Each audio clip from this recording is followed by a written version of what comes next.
Bonjour la team, j'espère que vous allez bien, que vous portez bien vos positions. Quant à moi, je me porte également très bien.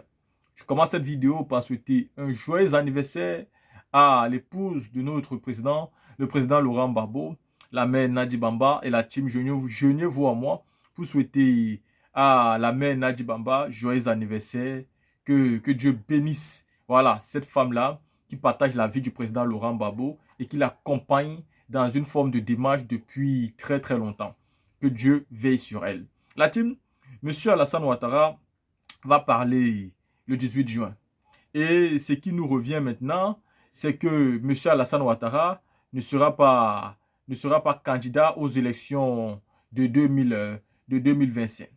Il nous revient que l'actuel, comme je suis en train de vous dire, l'actuel vice-président de la Côte d'Ivoire sera le président de la République de Côte d'Ivoire, alors le candidat que M. Alassane Ouattara compte bien projeter pour qu'il puisse lui remplacer aux élections présidentielles. L'actuel vice-président de Côte d'Ivoire est celui qui sera le candidat du RHDP et Chris Yapi nous a encore donné les détails à cet effet-là. Moi, je ne crois pas. Je ne crois pas. Les gars, je ne crois pas. Pourquoi? Je ne crois pas premièrement parce que si Ouattara voulait faire un seul mandat, deux mandats, il n'allait pas faire un troisième mandat en 2020. Moi, je ne pense pas qu'on vient faire un deuxième mandat et on se dit qu'on peut faire quatre si on ne va pas le faire. Si Alassane Ouattara ne se représente pas aujourd'hui, alors nous allons croire que la mort d'Amadou Gon Coulibaly, tout ceci a été simplement quelque chose de normal et de logique. Et pourtant, nous savons qu'Alassane Ouattara a quelque chose à voir avec tous ces événements-là. Il a quelque chose à voir avec tous ces événements-là. Il savait très bien qu'Amadou Gon Coulibaly était malade, mais il lui a assigné des activités très difficiles et avec une forme de pression que son cœur ne pouvait plus supporter. Ce n'était pas le fait du hasard, Alassane Ouattara le savait, mais il a accentué la pression sur ce monsieur qui a fini par craquer. C'était inévitable.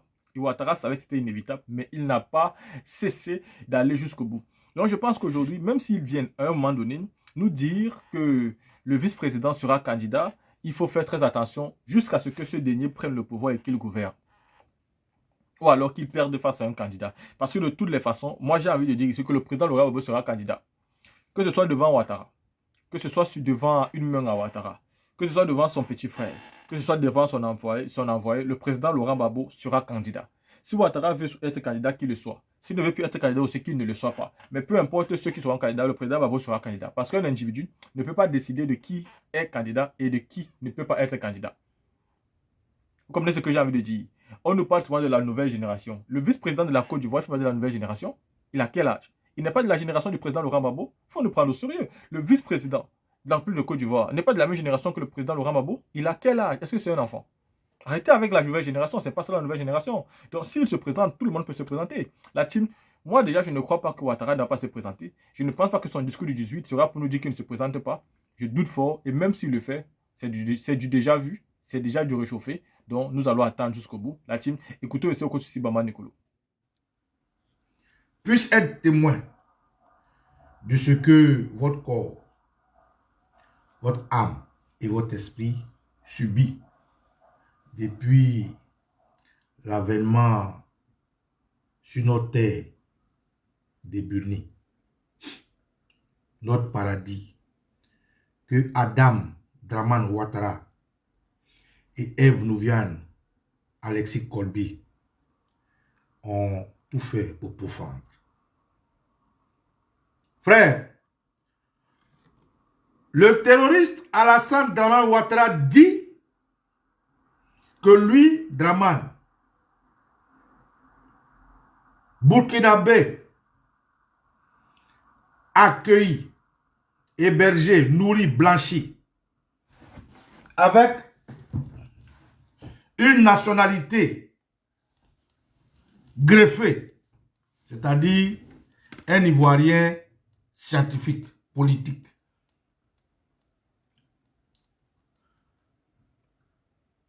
Lui, Draman Ouattara, il va parler aux Ivoiriens.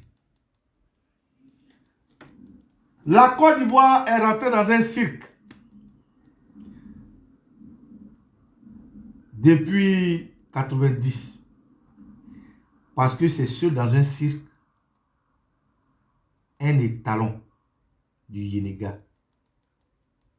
un cheval eut l'idée des éléphants. C'est dans un cirque qu'on peut voir ça. Dans la jungle, dans la loi de la jungle normale, un éléphant ne peut même pas suivre un cheval, pour ne pas dire un fennec. Dans la jungle normale, il n'y a pas d'éléphant où il y a des fennecs d'Algérie, comme Ebn Ouattara vient d'Algérie, pour ceux qui ne savent pas. Mais c'est seulement dans un cirque que éléphant, tigre, coq, pintade, hyène, aigle, rat, chien, souris, clown peuvent cohabiter et puis imposer une vie imaginaire aux spectateurs du cirque. Comme la Côte d'Ivoire, grâce aux armes imposées par la coalition ONU et Comores, force de l'Union africaine, OUA dans le temps, les pays alliés à la rébellion, Sénégal avec Abdoulaye Wade, Gabon avec Omar Bongo, Kenya avec Raila Odinga. Non, Gabon, c'est avec Jean Ping, autant pour moi.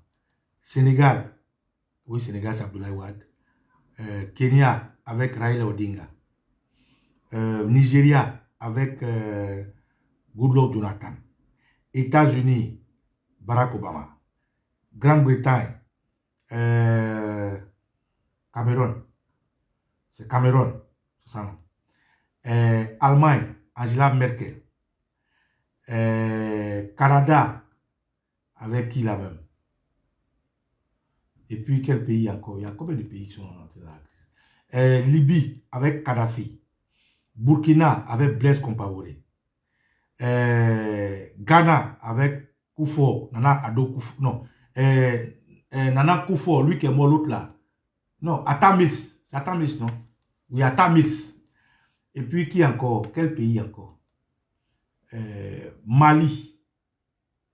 Avec le président là, du Mali, j'ai oublié son nom dans le temps. Et puis qui? Niger avec... bon bref, vous connaissez la suite. On ne va pas perdre le temps dessus. C'est tous ceux-là qui se sont associés à organiser le cirque contre la Côte d'Ivoire. Et en Côte d'Ivoire, avec le président Alconan Bédié,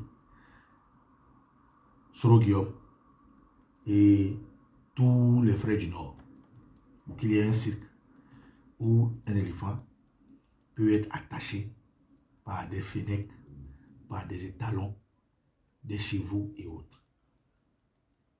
Frère, le terroriste Alassane Dramane Ouattara dit, lui, il va parler le 18 juin. Il va parler pour dire quoi? Pour ceux qui ne sont pas informés, je vous donne quelques informations à la veille du speech du terroriste Alassane Dramane Ouattara. D'abord, à l'Assemblée nationale, il a décidé de museler tous les Ivoiriens. Il n'y a pas que l'opposition. Hein. Si tu parles d'une loi ou bien d'une condamnation de quelqu'un, lui, il t'arrête. Parce que lui va parler le 18 là. Il a déjà pris loi pour dire, à partir d'aujourd'hui là, quand l'autorité, pour ne pas dire quand lui le terroriste parle, celui qui va contre ce qu'il a dit, on l'arrête. C'est ce que ça veut dire tout simplement. Tous les débats que vous voyez à la télévision là, c'est juste pour vous abêtir plus. Parce que, comme l'Afrique, les pays africains n'ont pas un niveau d'éducation occidentale élevé, ce qu'ils appellent être instruits, c'est qu'eux ils appellent être instruits, comme si au village on n'était pas instruits, avec nos traditions, nos coutumes et notre culture. Ce qu'ils appellent être des intellectuels. L'Afrique n'a pas un niveau trop élevé comme les pays européens qui nous ont colonisés. Donc, quand vous voyez un message avec beaucoup de bruit, le message est ambigu, le message est flou, c'est qu'il y a un problème derrière. Et donc, quand vous les voyez faire des plateaux télé, où des gens fafaront d'être des chefs en juridiction et qui ne sont même pas capables de gagner un seul procès, mais c'est en Côte d'Ivoire seulement. Un gars qui se dit avocat, qui n'a jamais gagné de procès, peut inviter son professeur de droit à venir suivre des cours dans son cabinet. En Côte d'Ivoire seulement. Mérité ou quoi là? Qui n'a jamais gagné un procès. À la CPI avant-hier, ils l'ont envoyé pour aller empêcher le président Gbagbo d'être libéré. Là-bas, sur l'ONU. En Côte d'Ivoire, il n'a jamais gagné de procès. Mais lui, sur les plateaux télé, il se joue les docteurs en loi. Il dit quelque chose son contraire. Et c'est au vu au sud du monde entier, à une heure de grande audience, que ce mérité-là, sans honte, dit que son professeur Hubert Oulaï, si je ne me trompe pas, qui a été son professeur de droit, j'espère que c'est de Hubert Oulaï, non, que lui, il invite Hubert Oulaï à venir prendre des cours de droit dans son cabinet. Lui, l'avocat qui n'a jamais gagné de procès. Bref, c'était une parenthèse. Donc, parce que Dramane Ouattara va parler le 18 juin, il fait une loi que eux-mêmes disent existe depuis Houphouët-Boigny. Mais si la loi existe depuis Houphouët-Boigny, pourquoi c'est maintenant que vous êtes en train de tourner le couteau dans la plaie de la loi? Vous dites que la loi là, ça existe depuis Houphouët-Boigny. Mais pourquoi c'est maintenant ça devient un débat? Si cette loi existe, qu'elle vous sied, pourquoi c'est maintenant ça devient un débat? Parce que Dramane dit va parler le 18. Donc cette loi-là, c'est pour couper l'herbe sous le pied de la réaction des Ivoiriens. Qui, s'il dit quelque chose qui ne va pas dans la ligne de la nouvelle donne de compétition à laquelle va participer le président Laurent Gbagbo, peuvent à tout moment se révolter, s'énerver, critiquer, dont on dit « Hé, le 18 là, Dramane va parler. Ne parlez pas, taisez-vous. » Donc, pour le 18, il va parler là. Déjà, ils ont commencé à prendre des balises. Déjà, à l'Assemblée nationale, ils ont pris des lois pour ne pas que les gens parlent. Deuxième aspect, en amont de ce que Dramane va parler, je vous informe que le terroriste Alassane Dramane Ouattara vient de dissoudre l'Institut national de la statistique. Pour celui qui n'est pas informé. Je répète. Le terroriste Alassane Dramane Ouattara vient de dissoudre l'Institut national de la statistique. On appelle ça INS, l'INS. Il vient de dissoudre. Bon, dissoudre l'Institut national de la statistique, c'est pas ce que ça veut dire. Mais je vous informe que Dramane Ouattara vient de dissoudre l'Institut national de la statistique. Parce que lui, le 18 va parler. Voilà ça. Presse Côte d'Ivoire. Voilà. Presse Côte d'Ivoire. Le gouvernement dissout l'Institut national de la statistique le 12 juin 2024. Aujourd'hui. Voilà. Le terroriste Alassane Ouattara vient de dissoudre l'Institut national de la statistique. Le gouvernement a adopté en Conseil des ministres, tenu ce mercredi 12 juin 2024, au palais présidentiel, en présence du terroriste Alassane Ouattara, un décret portant dissolution de l'Institut national de la statistique, INS, et son remplacement par Agence nationale des statistiques. Institut national de la statistique, il a dissous. Il a remplacé par Agence nationale de la statistique. Le Conseil a adopté 4 décrets, à savoir, le Conseil a adopté un décret portant dissolution de l'Institut national de la statistique, INS, le décret portant de la création, attribution, organisation et fonctionnement de l'agence d'exécution dénommée Agence nationale de la statistique, le décret portant création, organisation et fonctionnement du Fonds national de développement de la statistique, FNDS, et le décret portant création, attribution, composition, organisation et fonctionnement du Conseil national de la statistique, CNSTAT, a annoncé le porte-parole du gouvernement Michelin. L'ensemble de ces 4 décrets, selon Michelin, portent des innovations majeures en vue de définir concurremment un système statistique national moderne et performant doté de ressources adéquates pour produire et diffuser en toute indépendance et en temps opportun les données statistiques fiables. Pourquoi? Parce que Dramane va parler. C'est signé Lambert Kwame. Voilà ça ici. Donc, on fait une loi à l'Assemblée nationale où le président de l'Assemblée nationale que Ouattara a choisi, Victor Hugo Adama, vous vous rappelez, quand on dit qu'il est devenu président de l'Assemblée nationale, quand il faisait son speech, il a dit, il remercie le terroriste Hassan Ouattara de l'avoir nommé pour aller à des élections. Lui, on l'a nommé. Et nos frères, nos tontons là, EDS, PDCI et les autres là, eux, ils sont allés voter quelqu'un que Ouattara a nommé. Démocratie. Aujourd'hui, c'est eux qui viennent parler. Non, on est parti à l'Assemblée nationale. À qui la faute? Mais c'est vous. Vous êtes obligé d'aller à l'Assemblée nationale. Là-bas, là, c'est quoi vous apportez? On ne vous paye pas. C'était une parenthèse, je continue. Deuxième décision, Ouattara va parler. Troisième chose, une autre information que je vous donne. Parce que Ouattara va parler le 18, voilà ici. Là, ici, là. Là.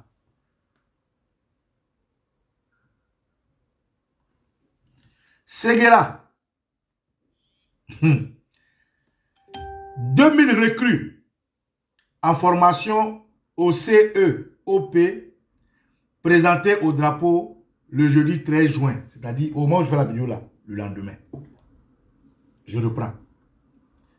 À Séguéla, 2000 recrues en formation au CEOP présentés au drapeau le jeudi 13 juin. C'est-à-dire, le jour, je fais ma vidéo aujourd'hui, le 12, demain.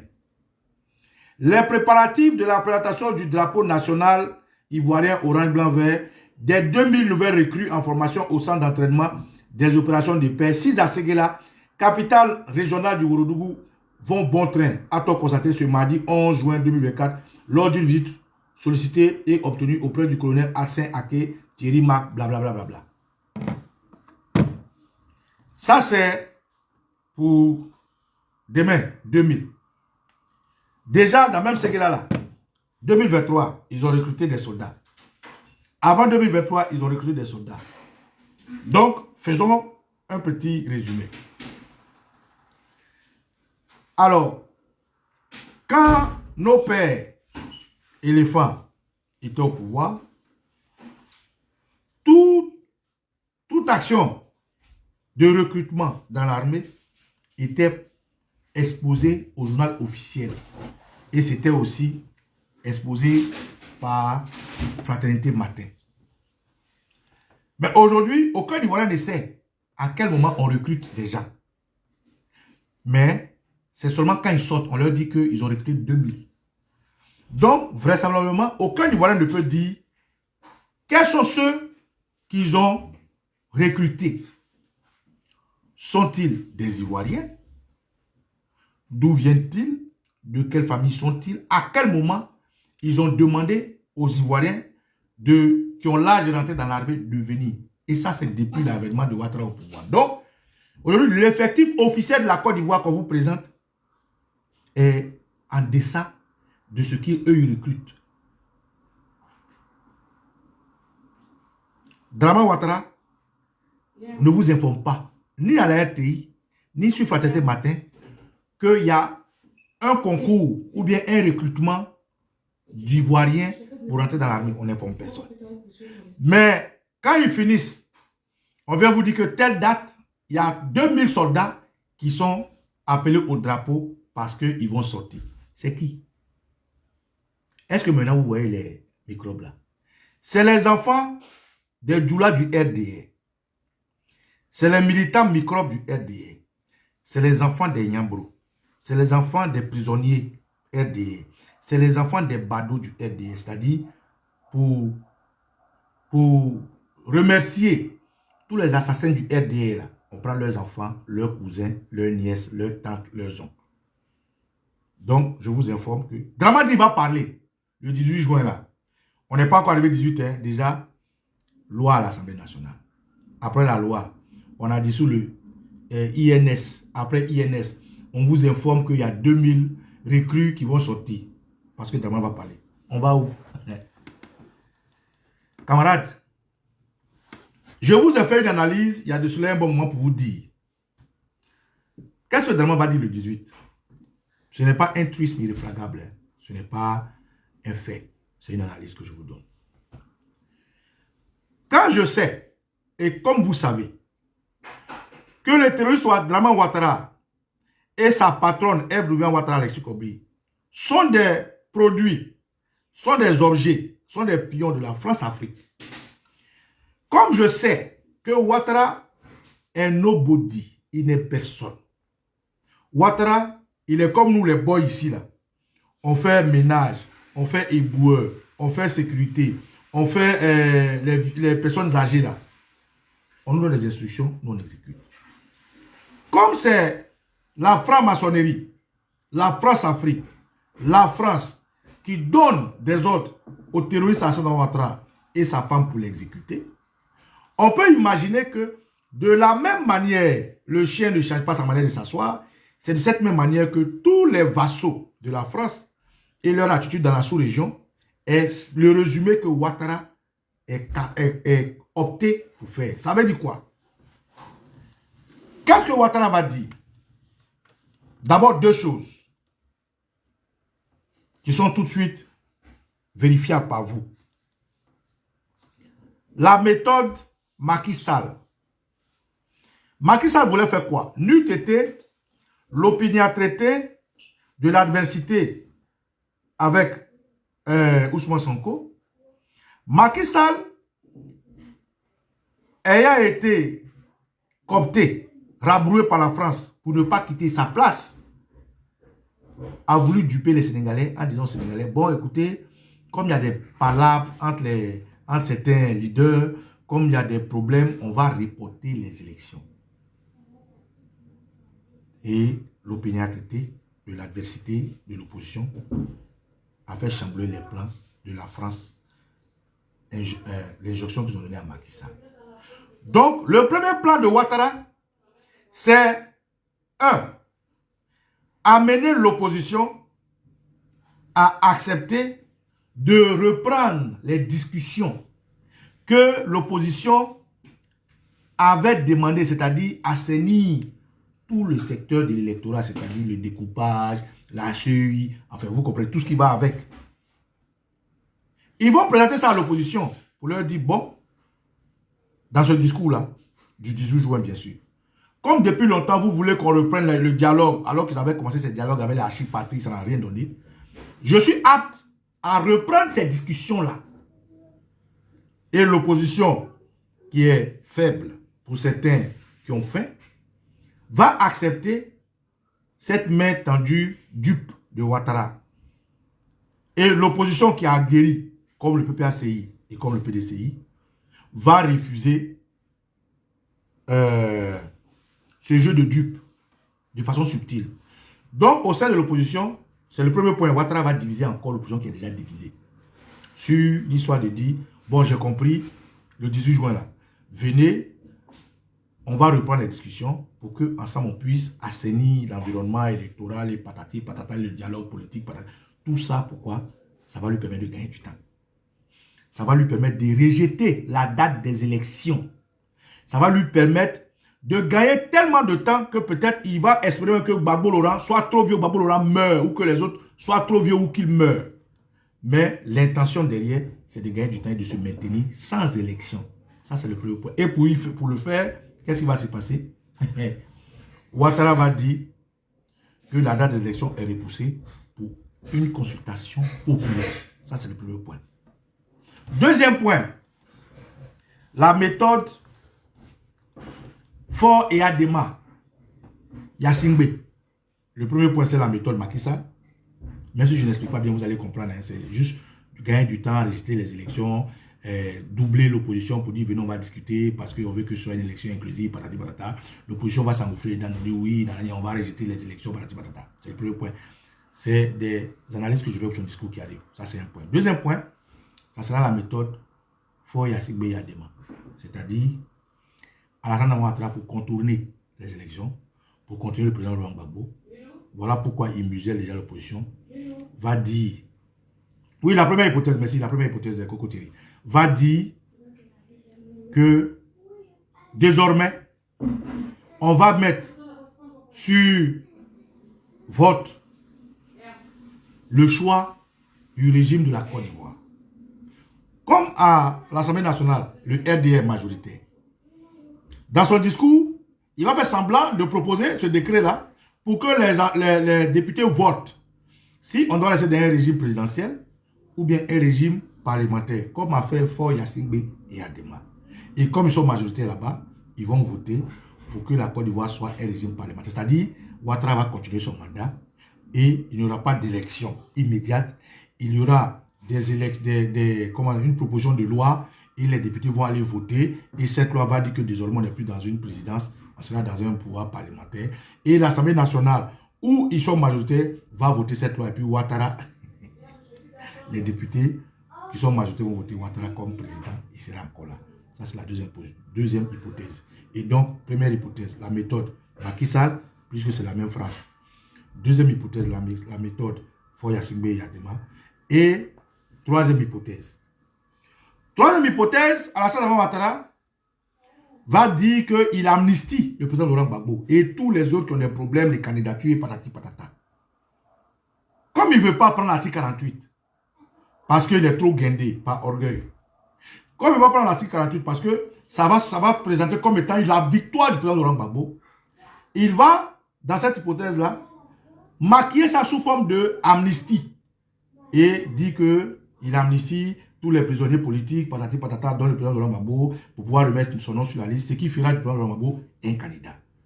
Mais ce choix-là, de cette troisième hypothèse, a un coût. Le coût, c'est que automatiquement, le président Laurent Gbagbo est amnistié et les autres. Cela tire sur des élections futures inclusives.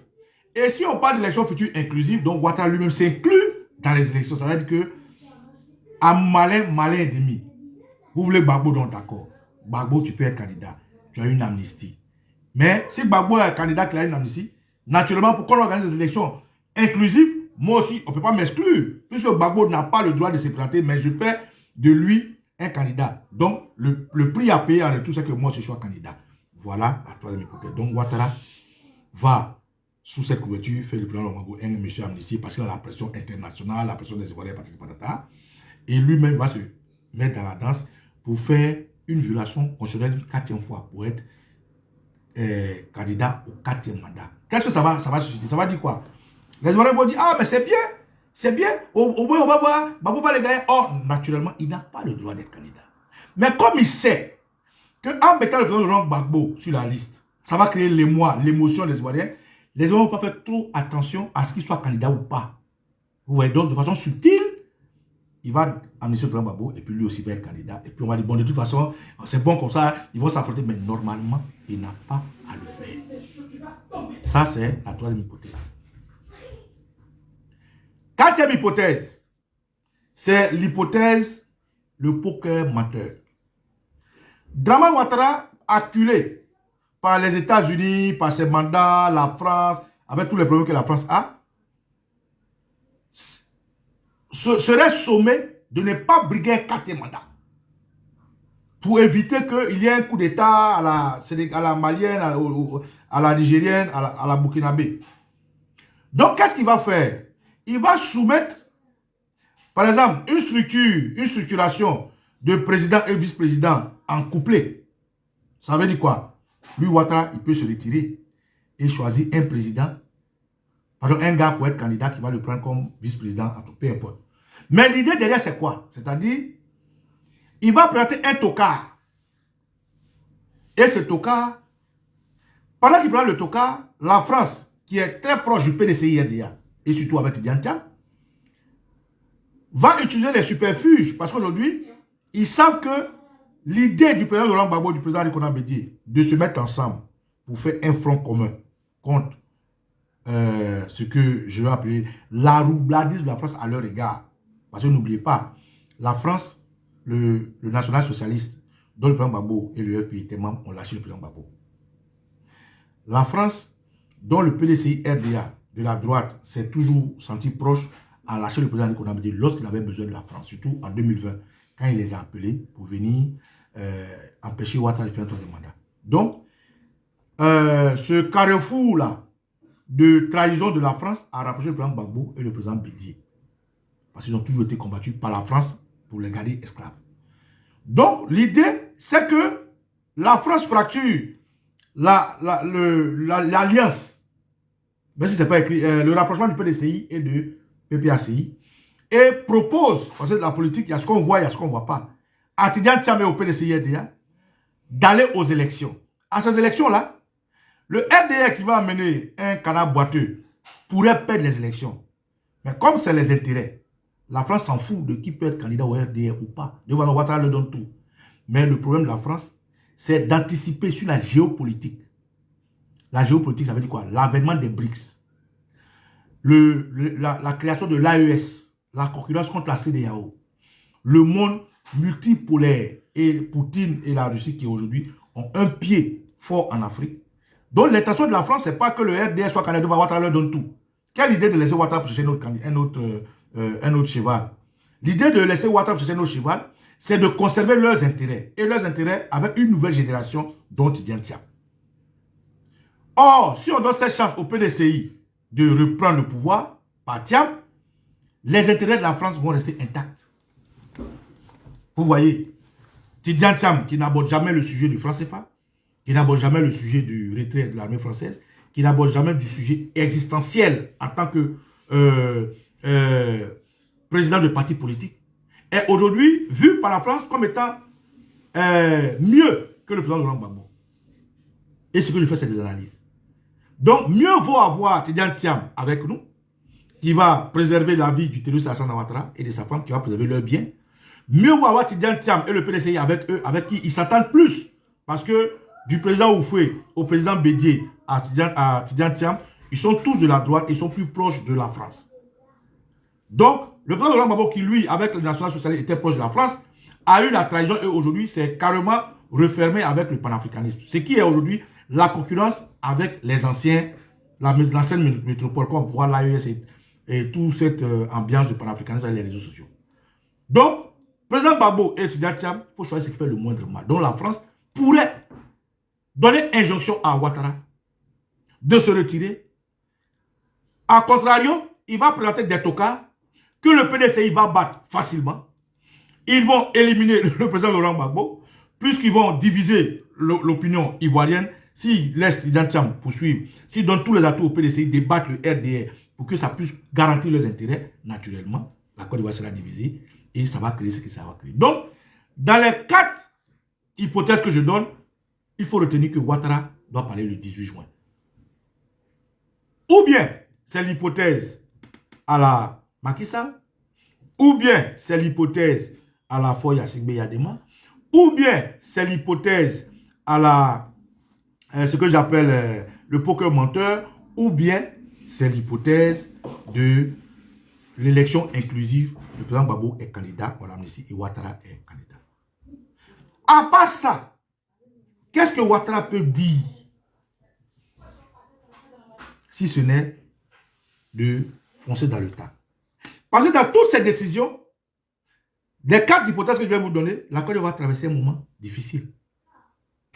Parce que si Ouattara dit qu'il a un 4e mandat, qu'il sera candidat, l'opposition va critiquer ça, l'opposition va dénoncer ça, certains seront arrêtés. Soro Guillaume qui est en exil va faire un speech pour dire qu'il est contre ça, il faut que les Ivoiriens se réveillent. Aujourd'hui, nous disons à nos amis militaires, les 1400 qui ont été abusivement trompés et chassés de l'armée, les patriotes comme nous sommes en train de nettoyer nos léquers. Les Ivoiriens qui aujourd'hui en ont jusque-là les maisons cassées, la CEI et tout le reste, cette majorité-là va absolument, jusqu'en 2025, à un moment donné, s'exprimer. La société civile qui est gérée par Picheri Edik Balé, qui de main de maîtresse chaque jour dénonce les choses. L'armée qui est tapis dans l'ombre avec à la tête Adama Ouattara qui a dit haut et fort pour tester les Ivoiriens, la réactivité des Ivoiriens, que lui, Ouattara n'est pas président, il a dissous son gouvernement. Tous ceux-là sont dans le bain. Donc, au lieu que le président Alassane Ouattara sort doucement. Il veut tirer la Côte d'Ivoire dans le trou. C'est-à-dire, ou bien c'est lui, ou bien c'est la Côte d'Ivoire. Mais il faut que les Ivoiriens sachent une seule chose. Ouattara dit va parler le 18. Le 18 là, ça sera le départ de la porte de Pandore. Ouattara va ouvrir à partir du 18 un moment fatidique pour les Ivoiriens. Donc, je vous fais cette vidéo là pour vous dire que pourquoi pour le 18 là, Ouattara a pris le soin de museler officiellement, parce que depuis longtemps les Ivoiriens ne parlent pas à l'opposition. Pourquoi pour le 18, on communique qu'il y a des soldats recrues qui vont prendre drapeau bientôt?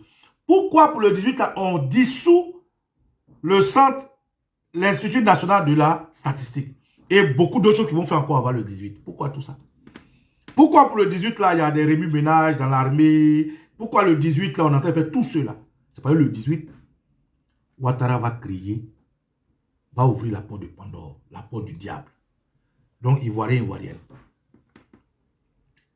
Vous voyez, à un moment donné, la mort a plus d'honneur que le déshonneur. Il faut que vous soyez moralement prêts. Celui qui n'a pas l'argent, il n'a qu'à commencer à aller au village.